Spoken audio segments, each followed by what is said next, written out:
Hello everyone, welcome back to Rolling Solo. My name's Adam Smith. We are in what I think might be the final round, and hopefully in this round I can actually finish these cultists off, and I'm really hoping the cards we choose and the strategy we take here guarantees a win. I think we got it. In the last video, let's pick up exactly where we were in the round before I wasn't able to get to the end of the round completely perfect there.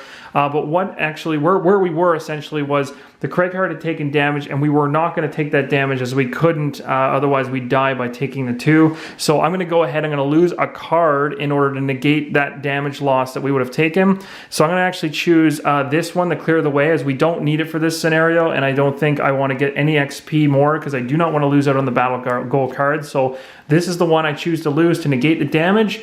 That was coming from the Living Spirit. Sorry, I think I said Cultist, but I meant Living Spirit. It was this one here that was doing the last attack.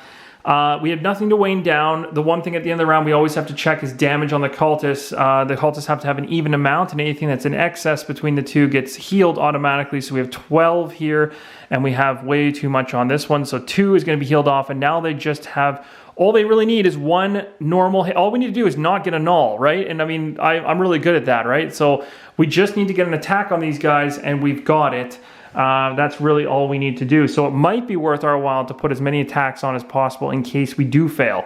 But I think we're okay that way. The other thing I want to mention was in the last video I did a net shooter attack, and I gained myself 1 XP for one of the massive kills that Tinkerer made here, but I didn't bump myself up for the attack that was done to the Cultist afterwards. So the Tinkerer should be at 4 XP now, so I just want to make sure that that's caught, because you gain 1 for each enemy targeted, and we targeted 2. I don't think there's anything else. What I also did in the video, the previous one to this one, was shuffle the modifier decks, that the 2 of them that got the ×2 modifier during the last video. So everything's scored away.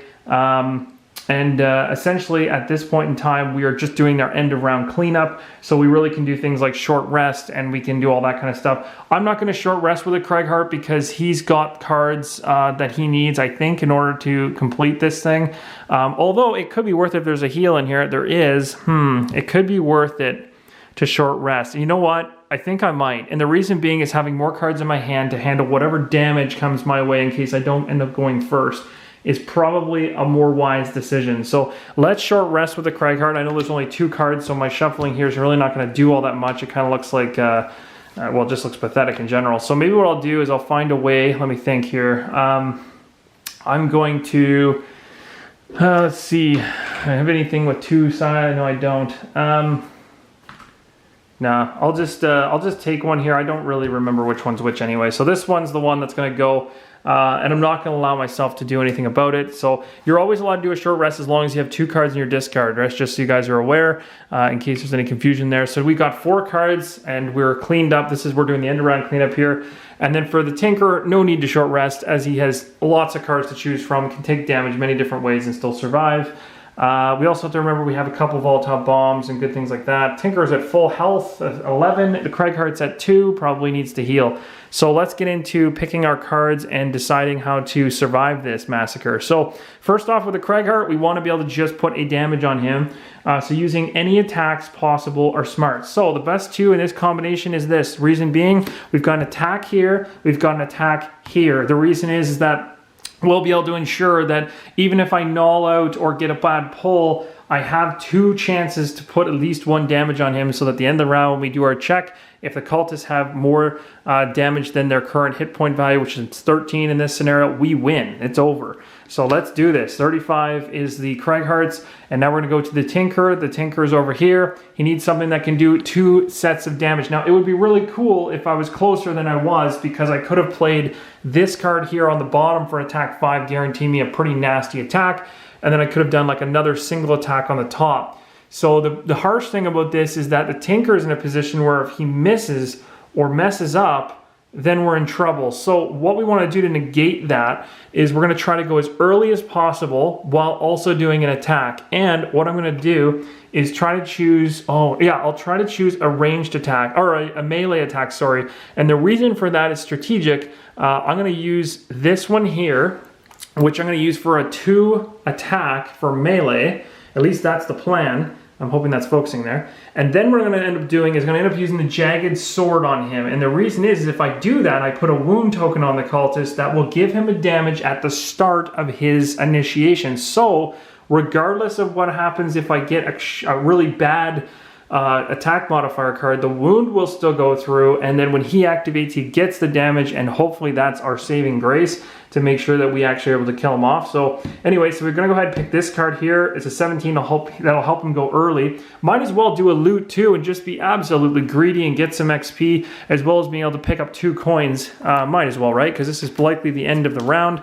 So here we go, 17, 35. Let's hope that we're going earlier than anybody else. 33, okay, so the living spirits are going to go just ahead of the Cragheart. Now, this is a little bit dangerous. We could probably handle 2 hits because we could lose 2 cards there, but then we're in trouble and we could be exhausted. So this is going to come down to it. Really, the cultists at this point need to really, the cultist situation really needs to happen after the Cragheart, or we're kind of in trouble here.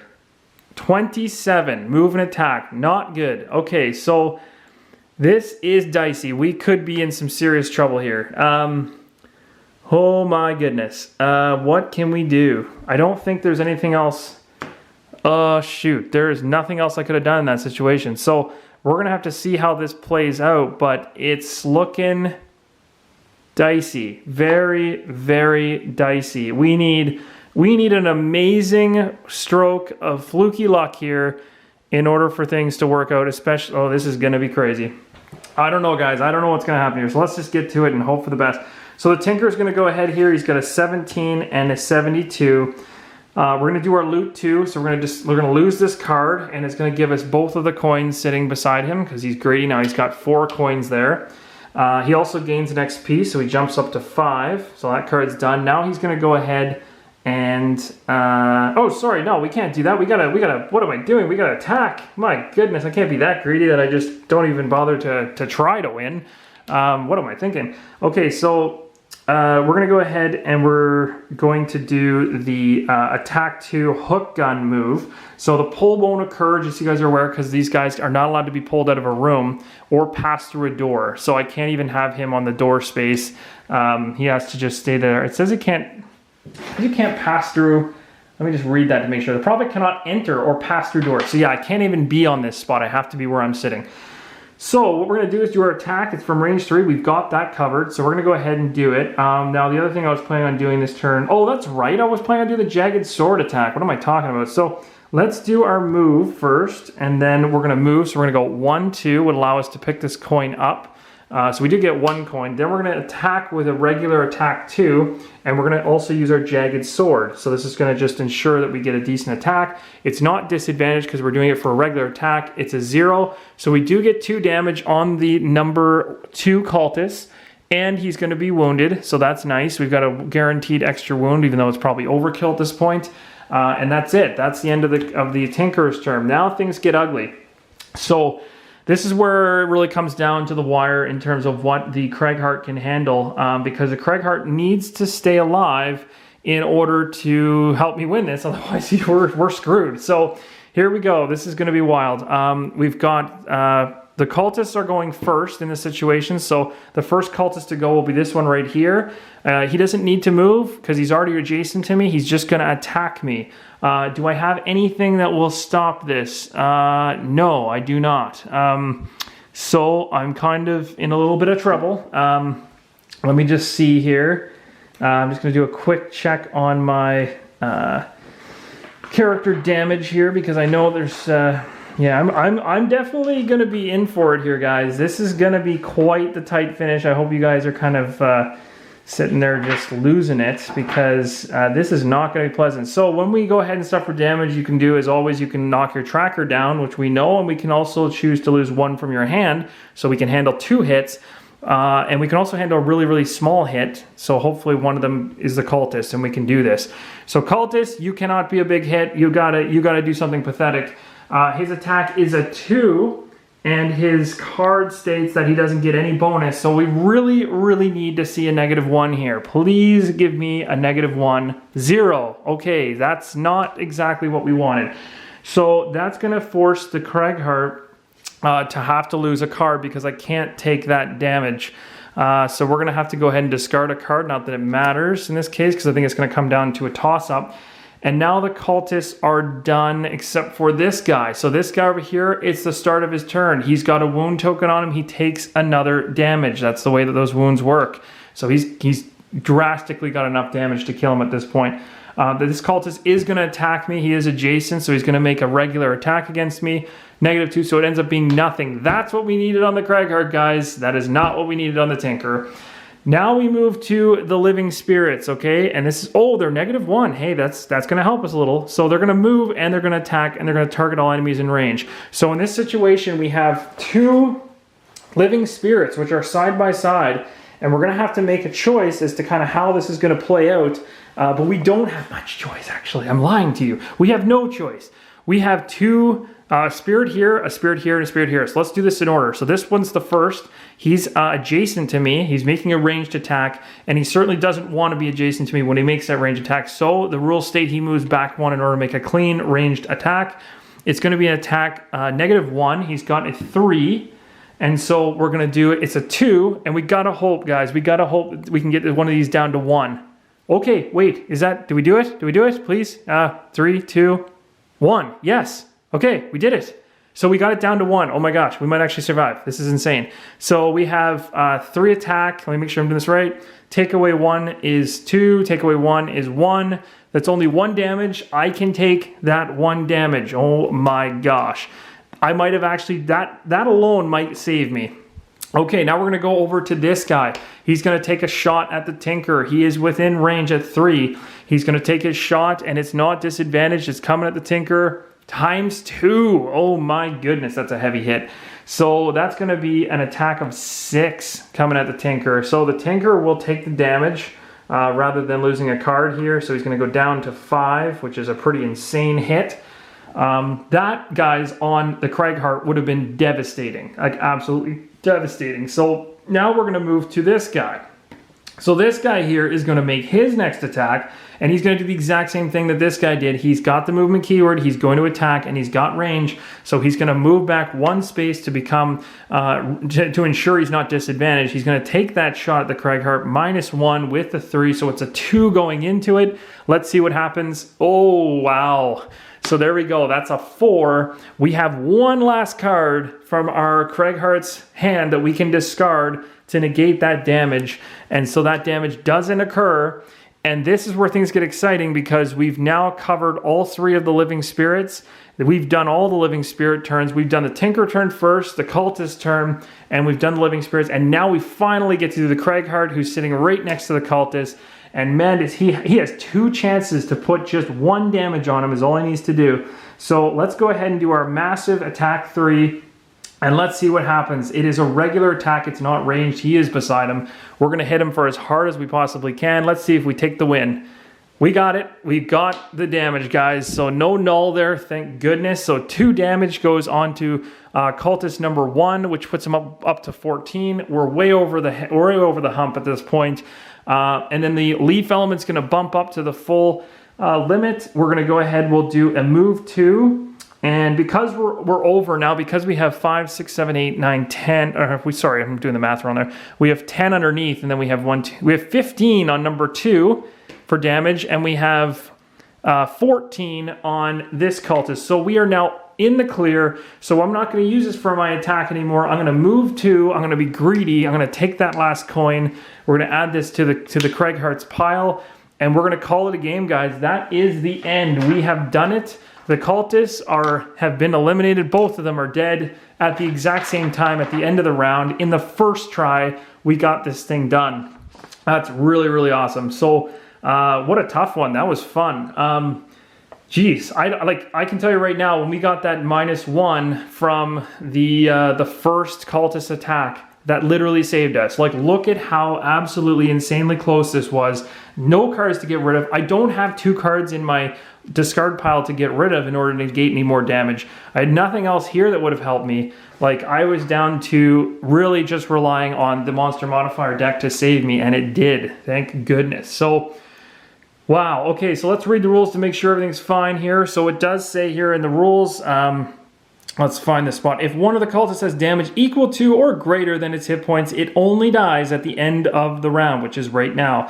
After the cultist's hit points are evened out, i.e. one can only die if the other also dies. In addition, the prophet gains advantage for all of its attacks. Oh shoot, so that's one thing that I had forgotten, was that the cultist would have gotten advantage on a couple of his attacks. I'm just trying to think if that would have mattered. It wouldn't have, because the only attack that actually ever hit the Craighart was the attack. The attack this round was the first time that this cultist had gotten within range, and I think there was one other turn that happened prior that happened, but we lost cards in order to negate the damage.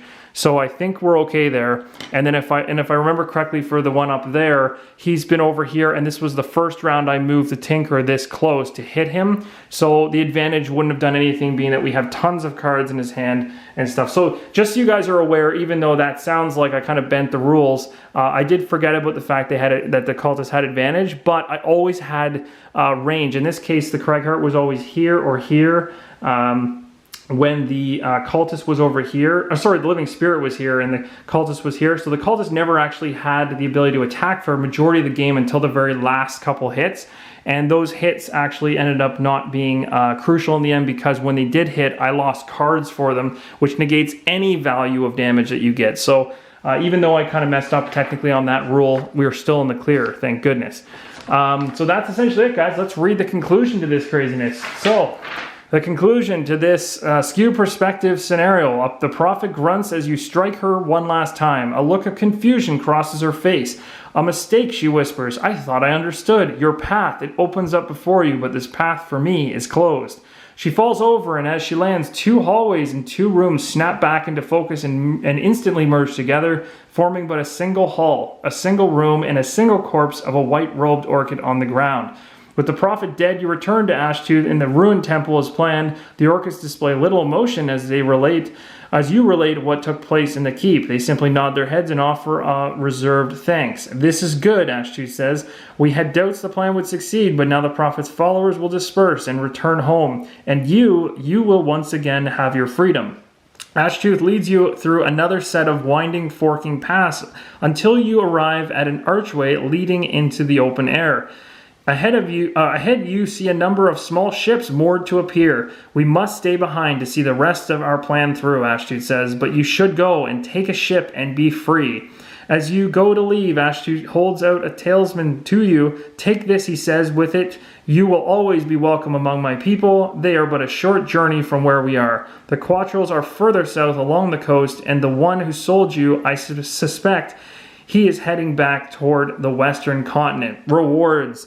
So guys, we gain a reward, which we'll see in our upkeep video. In the next one is going to be an empowering talisman, or talisman, I hope I'm pronouncing that correctly. Item number 17. We're also getting 20 experience each, which is guaranteed to push both of our characters to level 4 for the final scenario, which will be very exciting. And then we've got the vote, as always, of where we sail. So at this point, you guys, if you haven't seen the vote or you haven't been able to vote, get in there and get that vote counted.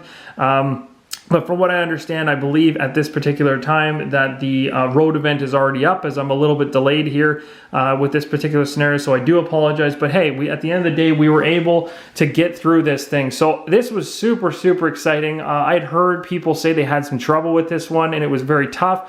I think what saved us was keeping our Craighart as far away from where the cultist was for the majority of the game, and also the Tinker being back here. And we were pelting them with ranged attacks, and that really, really helped to negate any advantage that the cultist had throughout the game until the very final rounds, in which I forgot to actually give him advantage for, I think, for this character, he had advantage, would have had advantage for 2 attacks. Both of those attacks, though, I lost cards and damage appropriately, and it wouldn't have changed anything. But this one over here attacked only once, and the Tinker was way, way, way more than able to lose cards at any point in time in order to negate it. So either way, with my goof there at the end, we're still fine. And we were able to even handle it with all these crazy living spirits taking shots at us at an incredible 3 damage each, which is insane. So anyway, hope you guys enjoyed it. It was super fun. This is a great scenario. I'm really glad I don't have to replay this one, because I'm pretty much going to fall over and go to sleep. But this was quite the battle. If you like what you saw, give me a thumbs up. If you have not subscribed to the channel, please do join us, and we'll jump into the final scenario of this kind of epic Kickstarter campaign together. see where we end up. So I'll see you guys in the next video where we do kind of an upkeep video where we'll level up our characters, pick some new cards, and get ready for the next insane scenario coming our way, I believe, tomorrow, Monday. So looking forward to that as it ends and concludes the Gloomhaven Kickstarter. Guys, at this point, I want to also let you know, if you haven't jumped on the Kickstarter, this is the time to do it. There's only a few hours left. We're in the waning hours of, I think what it is about, I think we're under 30 hours or so at this point, or maybe 24 hours. So you want to make sure that you get a copy of this game within a reasonable amount of time. This is the time to do it. Don't hesitate. It's a great game, and what I say about it, the best way to describe Gloomhaven, in my opinion, is it is the single best bang for your buck game literally on the market in terms of content. You will not be able to spend $99 and get the amount of content in that box that you'll get in any other board game you've ever purchased before. It's insane. Especially replayability wise, this thing is ridiculous. Yes, it's a legacy game, but you can absolutely legicize it, if that's even a word, in order to replay it over and over, like doing things I've done by printing like a separate map here that I've gone ahead and laminated the locations so I can put them on separately. Like, you can do things in order to ensure that this is one of those games where you're tearing up cards essentially and all that kind of stuff. But at this point, if you've been following along for this long, you know what Gloomhaven's about. You're on board, you're sold, and you don't need to hear my spiel. Hopefully what you saw played to this point has already convinced you it's a great game, and I can't say enough about it. I've had a blast doing it. We still have one scenario to go, so I'll see you in the next video.